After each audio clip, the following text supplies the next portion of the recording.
Leiner, encantado de volverte a recibir aquí en el programa Reto Siglo XXI. Pensaba que íbamos a hablar un rato de, la- de lo que está pasando en la política cambiaria eh, y este descontrol que tiene todo el sector productivo, un carecimiento de la mano de obra. Porque hay muchos factores que están en colones y se ha perdido, digamos, competitividad para efecto de un sector tan importante como el sector exportador, que es digamos, son las máquinas más grandes que tiene la economía. Pero vamos a hablar de otro tema, el tema de la revolución industrial, lo que está y que, cómo evolucionó el mundo y ahora eh, la revolución tecnológica. Y no sé, bueno, ya más adelante cuál otra revolución vendrá, pero hay un cambio radical eh, ya la inteligencia artificial, la robótica, un montón de nuevas tecnologías están cambiando el mundo, ¿va? O sea, ya no hay bibliotecas, ¿verdad? Las bibliotecas están en el teléfono, ¿va? Eh, yo recuerdo mucho cuando iba a la biblioteca, sacaba una ficha uno, y podía llevar a veces un libro. Eh, eh, Cada vez los muchachos usan más las redes, cada vez los muchachos hacen, hacen todas las investigaciones en las grandes bibliotecas del mundo, ¿va? Pero bueno, conversemos de eso un poco. Sí, bueno, gracias, Jorge. Es un tema distinto al tema económico, No, y es un pero tema, es un cambio que va a cambiar la vida de todos los. y es un tema económico Y es un tema, en el claro. fondo. Estamos viviendo los inicios de lo que se llamaría la tercera revolución industrial, que más que una revolución industrial es una revolución en la forma de acumulación capitalista. Yo siempre empiezo diciendo, cuando me invitan a hablar de este tema, que hay que acordarse cuando en la primera revolución industrial los telares empezaron a sustituir a nuestras abuelitas en la mecedora, ¿verdad? Y empezaron a ver aquellas reacciones de los trabajadores en contra de las máquinas, ¿no? El ludismo inglés de la primera revolución industrial. Pero luego en nuestro tiempo fue la mecanización, ¿eh? La incorporación de la electricidad, la incorporación, digamos, del trabajo en serie, ¿verdad? Y la revolución industrial que caló durante, digamos, el siglo XX, la segunda revolución industrial, que permitió el crecimiento de la productividad de manera impresionante, la creación de las grandes ciudades, los complejos, digamos, industriales, etc. Y eso nos generó un enorme bienestar, aislado a las luchas de los trabajadores y el fortalecimiento de la clase media, hizo que las personas pudieran multiplicar por 10 la productividad, o más en algunos casos. Y el bienestar de la sociedad occidental capitalista, ¿verdad? Ha sido ese fundamento inclusive de lo que ha sido el renacer de China, ¿verdad? Y demás, ha estado fundamentado en ese proceso de automatización. Hasta la fecha, No, Jorge. Y el capitalismo. Sí, porque es un capitalismo. Sí, es una profundización de la fase capitalista. Es un sistema autoritario con una economía muy. Pero independientemente del modelo, igual en Suecia que en Dinamarca, sí, igual en China que en Indonesia, el modelo capitalista nos había sustituido a los humanos de aquí para abajo. Yo les llamo a mis estudiantes del hombro hacia abajo. Y eso nos dio como resultado gran productividad y nos dio como resultado también gran bienestar.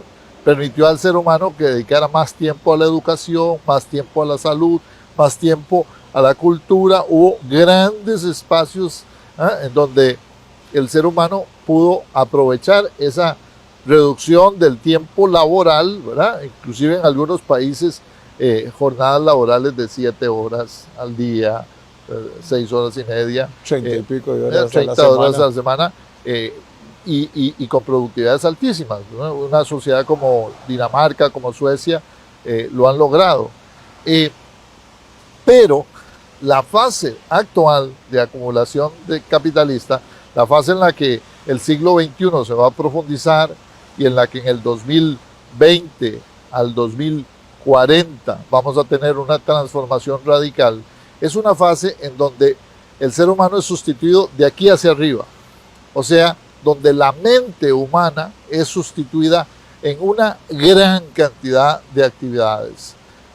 Se llama la robotización, ¿eh? La fase ya no de automatización, sino de robotización, con la inteligencia artificial, con la automatización, digamos, de toda una serie de actividades que antes creíamos eran de trabajo intelectual, como la medicina, como la educación, ¿eh?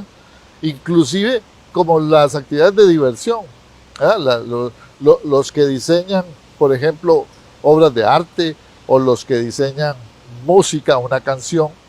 Es decir, hoy, Jorge, lo que nosotros hacíamos en la universidad, que era ir a contestar preguntas que nos daban los maestros, los grandes profesores básicamente te generaban preguntas y vos ibas a la biblioteca a buscar en libros, Investigar. a tratar de encontrar la respuesta. Hoy los maestros tienen que convertirse en generadores de preguntas, y las personas deben de aprender a preguntar más que a responder, porque un médico que tenía que investigar cómo se resolvía un problema digamos del hígado X, graso X o Y cosa, hoy eso lo resuelve un robot de inteligencia artificial en cuestión de segundos, pero porque tiene toda la información de las bibliotecas en su estructura y puede acomodarla a la pregunta que vos le hagas. Entonces el médico no va a ser el que se sabe de memoria cómo responder, sino el que sabe preguntarle al robot la forma correcta. Entonces, los seres humanos tenemos que cambiar el chip, y tenemos que cambiar diametralmente el chip en esta nueva etapa. Pero, y tal vez esa fue la reflexión que te llamó a invitarme nuevamente en mi columna para Mundiario, fue básicamente qué nos va a suceder con los niveles de concentración de la riqueza en esta nueva etapa. La gran preocupación de la humanidad, y no estoy hablando del gobierno de Costa Rica o de Centroamérica, no, la gran preocupación global es cómo vamos a resolver que la concentración de la riqueza del 1% de la población, que va a dominar el 80 o hasta el 90% del Producto Interno Bruto Global, que va a poder apoderarse de esa riqueza, y le queda el 99% de la población, el 20%, en el mejor caso, el 10% en el peor de los casos, de esa riqueza. Ese proceso brutal de concentración está asociado con lo que ahora pueden hacer estos mega unicornios tecnológicos en el planeta. Esa situación, digamos, es la preocupación fundamental que tengo hoy en día, y no si el tipo de cambio se aprecia a 30 pesos o 40 pesos, como ha sucedido en los últimos meses. Bueno, pero hablemos de la enseñanza. ¿Qué va a pasar hay que hacer un reciclaje completo, hay que hacer una revolución, hay que olvidarse un montón de técnicas que tenían los maestros, de usar ¿cómo se llama? La pizarra y usar la tiza. Peor aún, Jorge, hoy y hay que el maestro PowerPoint, que se ha popularizado con la llegada de los, en el mejor de los casos, en los centros de enseñanza que tienen recursos, la mayoría de las, vamos a ver, el conocimiento básico que se imparte en primaria, secundaria e inclusive en los bachelors, en los bachilleres universitarios, está hoy esencialmente centrado, digamos, en información. Ese conocimiento, esa información que está ahí, está ya automatizada y es posible enseñarla mucho mejor con un robot que con un profesor. El acompañamiento individual de los requerimientos de aprendizaje de los estudiantes es mucho mejor identificado por un robot que por un profesor. Eso ya sucede en la actualidad. Además de que están cambiando los medios, ya no necesitas ir a la escuela o ir a la universidad, puedes quedarte en tu casa desde una, no sé, de un chat, ¿verdad? Del metaverso. No necesitas hacer ese movimiento, por lo menos tan frecuente. Por otro tipo de habilidad. Necesitas velocidad, ¿eh? Porque todo esto también, conectividad, necesitas... Sí, pero todo eso se resuelve desde el punto de vista de la parte, digamos, de la parte del conocimiento. Ahora, el ser humano no solo necesita para ser exitoso en la vida conocimientos, necesita actitudes, necesita habilidades, necesita comportamientos blandos, como dicen hoy en día los empresarios. Habilidades blandas. Habilidades blandas. Y aquí tengo una discusión que hace un par de semanas lo discutía con un amigo en común. Y es que ya no se necesitan necesariamente habilidades como el inglés o una segunda lengua, porque la misma inteligencia artificial te lo resuelve a través de los instrumentos de comunicación. Entonces, el ser humano necesita aprender idiomas para desarrollar ese componente del cerebro que el idioma le genera. Es decir, no estar habituado a que todos hablamos español, ¿no? Sino podemos hablar, la comunicación es muy compleja y desarrolla partes de nuestro cerebro que nos potencian como seres humanos. Pero lo que está sucediendo requiere de una transformación en la pedagogía, pero también requiere de una transformación y de una adaptación del profesor o de la profesora, de los medios de comunicación con el estudiante, y también requiere de un gran sentimiento de, digamos, de acompañamiento de ese proceso. No, vamos a ver, muchos vamos a quedar obsoletos en esta etapa. Rápidamente. Muy rápido, absolutamente. Sí, yo te decía, veniendo para acá, que en 15 minutos hice el plan de negocio de una compañía que queremos montar, en 15 minutos con un robot de inteligencia artificial, cosa que en el pasado me tardaba por lo menos 2 meses hacer ese trabajo. Entonces, cuando eso sucede, estamos ante una disrupción tecnológica tan grande. Claro, quizás lo podemos aprovechar 5 o 10 años mientras esto se consolida, pero las transformaciones de nuestro sistema van a ser tan fuertes que va a ser muy difícil, si no hacemos un gran acuerdo social, acompañar a los que se quedan atrás, porque van a despegarse muchos vagones del tren.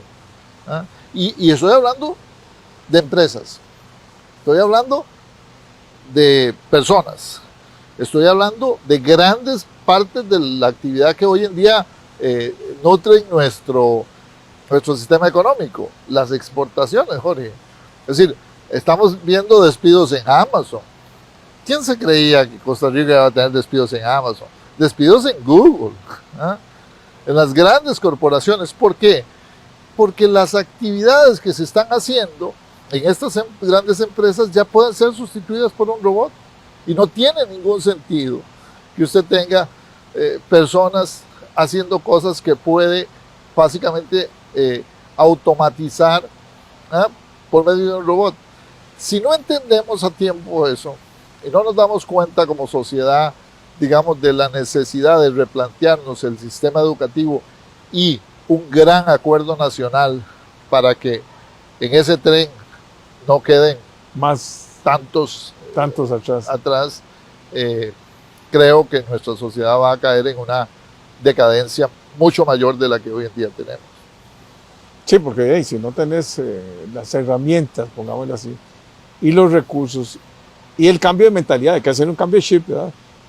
O sea que el Ministerio de Educación Pública tiene que revolucionar totalmente, ¿verdad? Ya no se tratará de tener 90,000 empleados, o sea, No. es otro mundo ya. ¿No? Y vamos a tener mucho más tiempo para reeducar. Los primeros en reeducación son los profesores y maestros. Los primeros que volvemos necesitamos ir a la universidad del futuro. Somos los profesores y maestros. Y te digo, y eso también pasa por una atención. No, y hay vamos a ver, hay varias transformaciones importantes que vienen, ¿verdad? China ya comienza a ser un gran actor, por no decir que el más importante actor, ¿verdad? Estados Unidos ahí sigue, pero ya no es, en la geopolítica ya no va a jugar, ni en la geoeconomía tampoco, digamos. Siempre es el gran, en este momento es el gran actor, pero bueno, ahora vienen nuevos jugadores, ¿verdad? La India, con 1.200 millones, ¿qué va a pasar con otros? Por ejemplo, el caso de Rusia. O sea, los cambios que cuando uno le dicen que la clase media en China ya es más grande que la población de Estados Unidos. O sea, ya hizo uno. Pero hay más millonarios, no en grandes, no tan, pero sí hay más millonarios, algo que tienen $1 millón. Mira, empieza una revolución que es muy compleja de comprender, y es que va a ser mucho más importante una enfermera sí, que el médico. Sí, pero pegada a la computadora. Ya. Claro, porque todo lo que hace un médico se puede hoy esencialmente automatizar, pero el cuidado, el cariño de la enfermera va a ser mucho más importante. Va a ser mucho más importante un bosque frente a un hotel que las condiciones que el hotel te da. Si los valores, lo que va a valer para el ser humano en este siglo son otros elementos que no estaban valuados en el sistema capitalista que vos y yo conocimos. Y esto no significa, no es un llamado ¿verdad?, a cortarnos las venas, no. Tenemos que profundizar en este sistema, pero tenemos que resolver esas contradicciones a las que nos llama la sociedad de nuestro tiempo. Y Jorge, no se trata de enfrentarlo en negativo, se trata de asumir el desafío, asumirlo. Sí. Y cada persona, cada uno de los que nos está viendo, como empresario, como profesional, como ama de casa, como muchacho que está yendo a la universidad, es decir, tenemos que enfrentarlo como hemos enfrentado las revoluciones los seres humanos. Por eso los seres humanos y los humanos somos los que dominan en el ecosistema de los animales, de los mamíferos. Por eso, porque nosotros tenemos la capacidad de adaptación que no han tenido los demás organismos del ecosistema. Nosotros tenemos el gran reto en este siglo XXI de adaptarnos y de adaptarnos de una manera que nos permita sostener la sociedad y los equilibrios de la sociedad. Y esa es mi preocupación hoy en día como intelectual. Más allá de que, por supuesto, que el arroz y los frijoles me lo gano diciéndole a la gente qué va a pasar con el tipo de cambio, qué va a pasar con la inflación. O qué pasar con... Bueno, Leiner, yo creo que vale la pena que invitemos a otra persona también a una próxima conversación, porque un poco es el cambio de chip, como vos decís.